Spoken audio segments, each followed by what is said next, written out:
Kechikkan hukm. Muallif Shamsinur.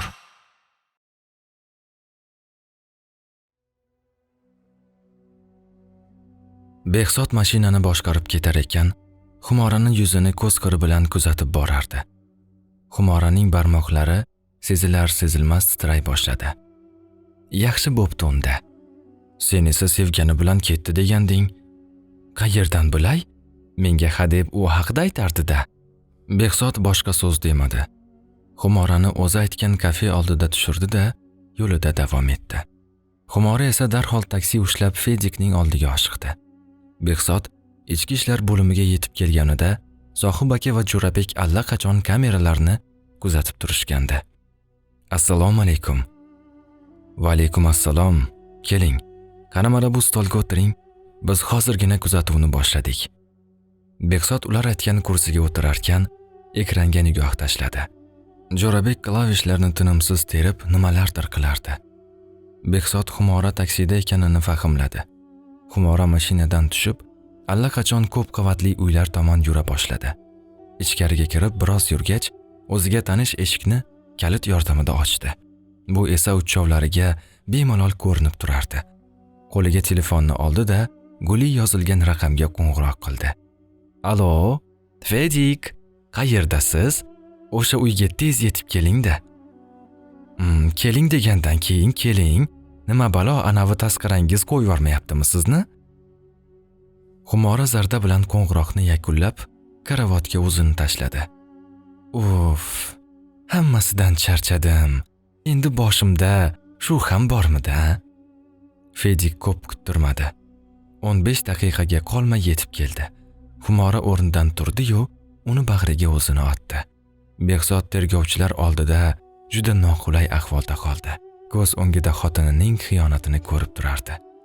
Uning holatini tushungan Sohib aka uni tinchlantirishga urindi. Ukam, o'zingni bos. Hammasi yaxshilikka. Shunday bo'lmasa, uning asl yuzini ko'ra olmasding-ku. Xumora Fedik bilan o'tirib olgach, qarama-qarshi holatda ekani uchun Fedikning yuzini Behzod aniq ko'rib turardi. Behzodning alamdan ko'zlari qisilib ketdi. Axir bu uning o'gay akasi-ku. Behzod shu damda Xumoraning ismini tilga olgisi ham kelmay qoldi. Afsus, oramizda shunday insonlar ham uchrab turadi. Ular albatta qilmishiga yarasha jazolarni olishadi. Xumora Behzodning gapini Feruzga aytdi. Men hozir buni aniqlayman. Feruz telefonidan raqam terib, kimgadir qo'ng'iroq qila boshladi. Alo, yaxshimisan, Sadir? Men jo'natgan qiz. Uni xitlar topishibdi-ku. Topishgan. Sen yaxshilab surishtirib ko'r. O'sha hurmatoyingga ham qo'ng'iroq qil. Menga anig'ini tezroq aytinglar. Qo'ng'iroq yakunlangach, Feruz Xumoraga yuzlandi. Sen xavotir olma. Uni hech kim topa olmaydi. Topsa ham biz suvdan quruq chiqamiz doimgidek. Yana bir gap. U pes bo'lib bo'lgan. Ering unga aslo qaramaydi. Ishonaver. Yuragim notinchda. Kel o'zimga. Uni tinchlantirib qo'yay. Feruz Xumorani o'ziga tortdi. Behzod esa ko'rishga toqat yetmay o'rnidan turib ketdi. Buni sezgan Jo'rabek kamerani o'chirdi. Men hoziroq borib ularni o'ldiraman. Eshikdan chiqishga shay holatdagi Behzodning yo'lini chaqqonlik bilan Sohib aka to'sib chiqdi. Bir begunoh o'sha yerlarda qolsin desang, mayli, borda ularni o'ldir. Keyin qamalib ota-onangni ham kuydir. Sen ahmoqmisan? Bular-ku arzimaydi. Otang yarimjon ekan. Uni ham ajalidan 5 kun burun o'ldirasanmi? Behzod to'xtab qoldi. Sohib aka haqiqatni aytayotgandi. Men seni tushunaman. Erkak kishiga bu og'ir. Lekin gunohni sen qilmayapsan. Hammasini hisob-kitobi bor. Bunchalik qiziqqon bo'lma. Balki manzilni aniqlasak, orzuni o'zing topib kelarsan. Har holda u sen tufayli shunday kunlarni ko'ryapti. Eng asosiysi, u tirik bo'lsin. Behzod boshini changallagancha kursiga o'tirdi. Endi gap bunday. Biz yana dalil yig'amiz. Agar hozir Feruzni ushlab turmaga tiqsak, uni sherigini topa olmay qolishimiz mumkin. Biroz kutsak, Feruz o'sha tanishi bilan uchrashadi. Feruzning telefoniga allaqachon kuzatuvni Jo'rabek o'rnatib bo'ldi. Buni hatto u sezgani ham yo'q. Yo'l patrul xizmati xodimi bo'lib mashinasini to'xtatdi. Keyin esa jarimalarni ko'rishni o'ziga yoqib beraman deya unga dasturni o'rnatdi. Bu ish kecha sodir bo'ldi.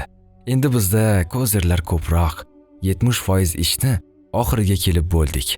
Faqatgina ularni kattasini kartasini ochilishini kutyapmiz. Sohib aka bir ishni yakunlaganidan xursand bo'lsa, Xolidani hali ham qotili topilmaganidan siqilardi. U shu paytgacha birorta ishni ocholmay topshirgan emasdi. Yana bir shogirdini qo'l ostida ish. Bola yo'qolgani bo'yicha ariza edi. Bola mana 5 kundirki hali ham yo'q. Sohib aka bolani transplantatsiya uchun o'g'irlashgan bo'lmasin deya ich-ichidan Allohdan so'rardi. Orzu kampirning bulg'ab tashlagan choyshablarini burnini yopib yuvarkan juda jirkanib ketayotgandi. Hattoki shu kampir ham o'g'liga ortiqchalik qilyapti. Bizni o'zbeklarda baribir boshqacha degan o'y o'tdi uning xayolidan. Mana kampirga qarash uchun arzon garovga pes qizni xizmatkor qilib yollashdi. Boshqa odam qurib qolmagandi. Yana tilni ham bilmasdi. Asta-sekin ovqatlarni nimaligini tushuna borsa ham kampirning so'zlariga aslo tushunmasdi. Kampirga dorisini bergach, o'zi doimgi joyiga, deraza oldiga borib o'tirdi. Ko'chani kuzatar ekan, mashinalar farasining yorug'ligi yana unga o'zi chiqib ketgan o'sha tunni eslatdi. Xumora unga o'zini opadek tutib rosa avrardi. Hattoki unga ovqatlar qilib berardi. Orzu, senga bir gapni qanday aytsam ekan, shuni bilmayapman. Nima bo'ldi, opa? Bola emizish bilan ovora Orzu Xumorani savolga tutdi. Aytsam hech kimga aytmaysanmi? Birortadan so'ramayman deb so'z ber. So'z beraman, hech kimga aytmayman. Oying og'ir kasal, uni operatsiya qilish kerak. Nima? Nimalar deyapsiz? Rostdan shunday, ammo seni bilishingni istashmadi. Lekin oyingga ko'p pul kerak, muhim. Bilasan, oilamiz sizlarga juda ko'p yordam berdi. Endi yana ulardan pul ololmaysan. Lekin oyingga pul juda zarur ekan. Kechiksang, ular o'lib qolishlari mumkin. Orzuning ko'zlari yoshdan to'ldi. Bo'lishi mumkin emas. Mumkin ekan, azizam, mumkin. Xullas pul topish yo'lini qil. 3 kungacha shu mavzuda gapirib yurdi. Yana hech kimga aytma deb 3-kuni chet elga ishga ket deya unga taklif bildirdi. U yerda hech kimni tanimasam nima qilaman? Men o'zim dugonamga qo'shib yuboraman seni. U yerda ishga joylab qo'yadi, lekin ketishingni birovga aytsang, seni hech kim yubormaydi. Oqibat nima bo'ladi? Onang o'ladi. O'zing aqlli qizsan-ku. Javobini yaxshilab o'ylab keyin ayt. Kech bo'lib qolmasin yana. Ana shunday qilib avrab Orzuni chet elga sotib yubordi. Pullar esa Feruzning cho'ntagiga kirib ketdi. Feruz topgan odamlar Orzuni Dubayga olib ketgandi. Bekani oldida esa haqiqatni bilib qoldi. Mana shu voqealar sabab Orzu shu yerlarga kelib qoldi. Uni hayotdan, o'g'lidan, Behzoddan butkul umidi qolmadi. Bu kampirning o'g'li ham unga ijirg'anib qarar, azbaroyi arzon narx uchun onasiga yollagandi. Orzu emizikli emasmidi? Boshida juda qiynaldi. Suti tiqilib kelganda necha kunlardir Orzuga azob berib yurdi. Xumorani o'ldirib qo'ygilari kelardi. Afsuski, u oilasidan uzoqda. Qanday qilib aldandi u iblisning so'zlariga. Orzu oxirgi vaqtlarda Xumorani kim bilandir gaplashishini ham sezib qolgandi.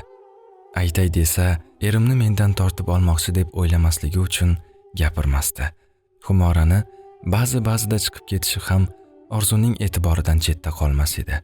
Bir kuni eri uyga kelganda Xumorini topolmay xunob bo'lgan esida. Xumora kelgach esa jilmayib erini qanday avraganini bilmaydi, lekin Behzod unga dakki bermagandi. Qaynonasi ham oqila ayol edi. Xumorani tanozlanib yurishlarini yoqtirmasdi.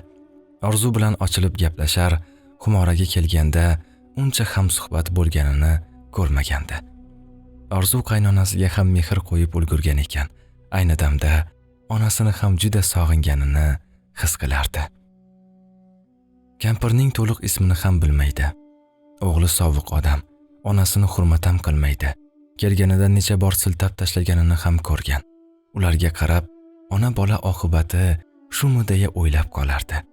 Qachondir bu yerlardan qutulib ketsa, o'g'li ham shu ishni qiladimi?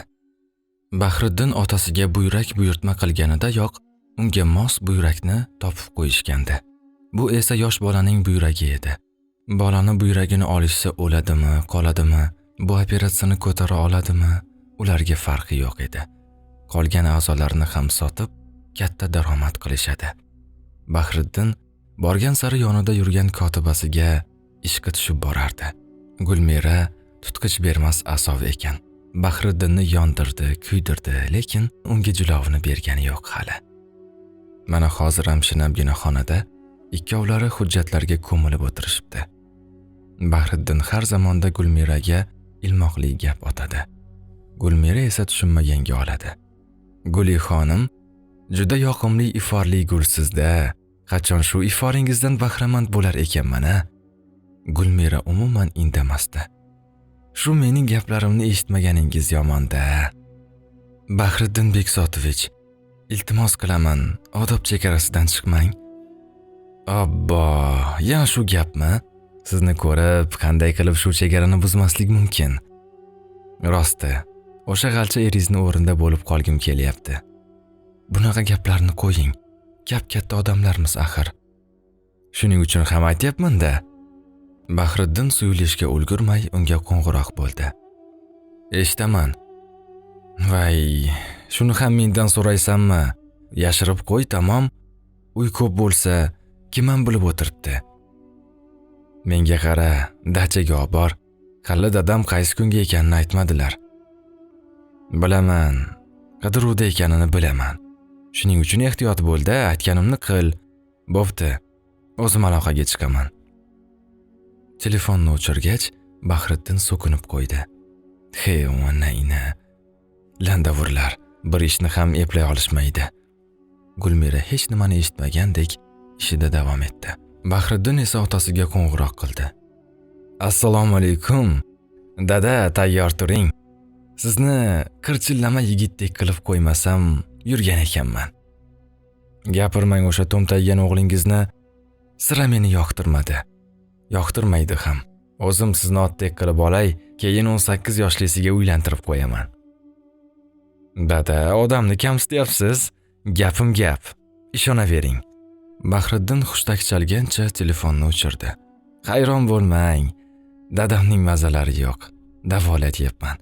Yosh ayolni yashnatadigan darajada yoshartirib berganim bo'lsin.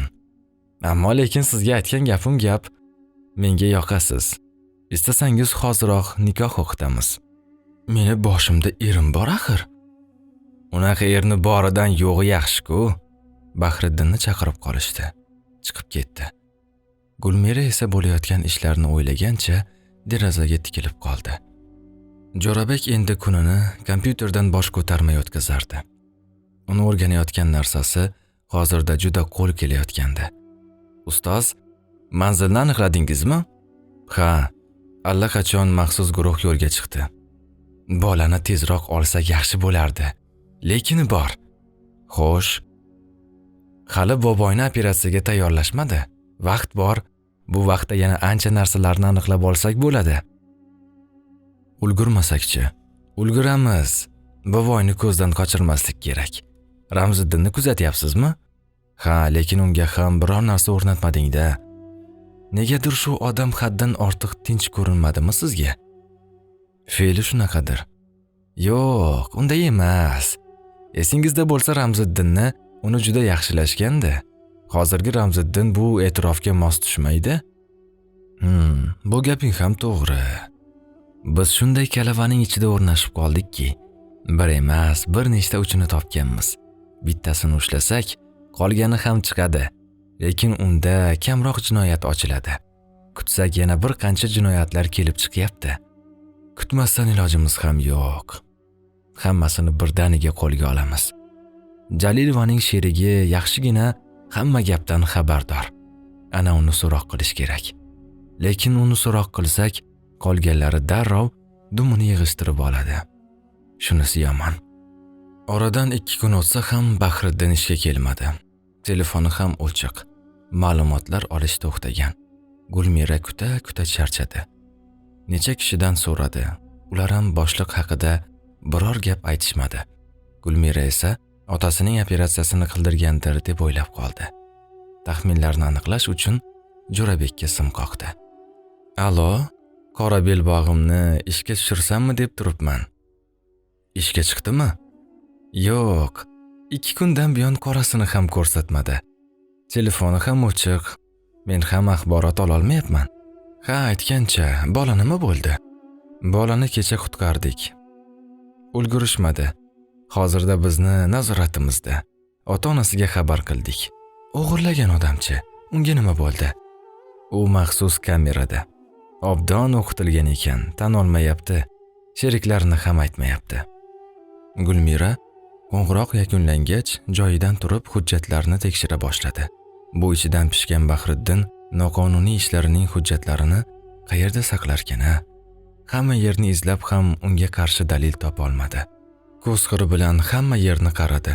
Stol chetidagi gullar tushirilgan ramkani olganida tagidagi tugmaga ko'zi tushdi. Tugmachani bosgach, stol tagi yer to'la. 1 metrlar ochilarkan. Ana o'sha yerda aqlga sig'mas darajada pullar va bir qancha qimmatli qog'ozlar mavjud ekan.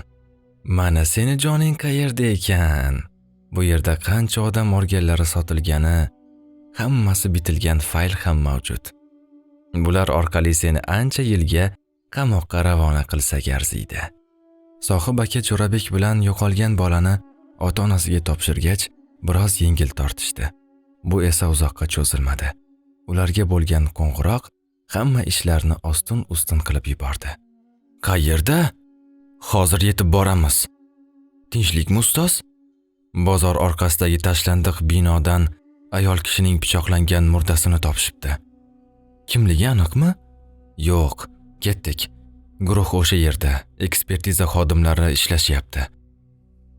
Jo'rabek bilan Sohib aka katta tezlikda mashinani haydab qotillik bo'lgan hududga kirib borishdi. Atrofni tumonat odam bosgan. Maxsus guruh xodimlari qizil lenta tortib chegara belgilab olishgandi. "Kim xabar berdi?" "Men." "Siz qachon ko'rdingiz buni?" "Bozorda arava tortaman. Shu yerda zahartang qilgani o'tgandim. Bu yerda eski hojatxona bor. U yer harni tekin deb o'ylagandim. Qarasam devor tagida qizil kiyim, keyin kelsam qonga bulg'angan ayol. Darrov militsiyaga qo'ng'iroq qildim." "Tushunarli." Sohib aka murdaga yaqinlashdi.